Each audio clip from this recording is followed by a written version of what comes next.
அதை நக்கீரன் தான் அதை தொட்டுச்சு. எப்படின்னா, எனக்கு ஒரு ஒரு தினத்தந்தி பேப்பர்ல ஒரு கால் பக்கம் ஒரு விளம்பரம் வந்தது. அந்த படத்துல கால் பகுதி மாத்திரம் ஒரு கிரீன் கலர்ல பிளாட்டா இருக்கும். நீங்க படத்தை பார்த்துட்டே இருந்தீங்கன்னா தெரியும், பிளாட்டா இருக்கும். நான் உடனே அந்த தம்பிகிட்ட சொல்லி, கணேசன் இதை ஜூம் பண்ணியான ஜூம் பண்ணி சொன்னேன், ஏப்பா என்னையா காலையே காணோம், யோ நல்லா டைட் பண்ணு அப்படின்னு. உடனே எங்க ஸ்டாலின், அசோக், எங்களுடைய போட்டோகிராஃபர் சுந்தர், இவங்க எல்லாரையும் கூப்பிட்டு, ஏப்பா இந்த படம் நம்ம எடுத்திருக்கமான, இல்ல நம்மகிட்ட இல்ல, நம்ம எல்லாம் ஒரு பக்கம் இருந்தா, இது அரசாங்க படம், இது அரசாங்கம் கொடுத்த படம். அந்த படத்தை நீங்க அதான் இப்ப பார்த்துட்டு இருக்கீங்க. அந்த அரசாங்கம் கொடுத்த படத்தை நானு மறுபடியும் அதை போட்டு ஜூம் பண்றேன்.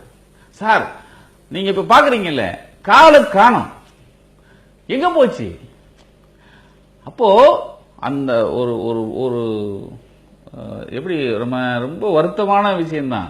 ஒரு பெண் சித்திரவதை செய்யப்பட்டு இறந்திருக்காங்கிறதா உண்மை. சித்திரவதைனா அப்படி ஒரு சித்திரதையை நீங்க நமக்கு சொந்தங்களோ, நமக்கு தெரிஞ்சவங்களோ, நம்மளை நம்புறவங்களோ, நம்ம கூட இருக்கிறவங்க யாருமே இப்படி ஒரு சித்திரவதைப்பட்டு சாகக்கூடாது. என் கால்களை எடுக்கணும்னா என்னை கொன்று சசி அப்படின்னு அந்த அம்மா சொல்லிச்சான் அப்படின்னு ஒரு பத்திரிகையில செய்தி வந்தது. நீங்க நான் மறுபடியும் நாங்க அதை வலியுறுத்தி நாங்க 4 இதழ் அட்டப்படமா பண்ணிட்டோம். அந்த அம்மாவுக்கு கால்கள் எடுக்கப்பட்டிருக்கு. அப்போ நாங்க என்ன பண்ணோம், அந்த அம்மாவுடைய பயோடேட்டா அவங்களுடைய வெப்சைட்டுக்கு போய் அந்த அம்மாவுடைய பயோடேட்டா எடுத்தோம்.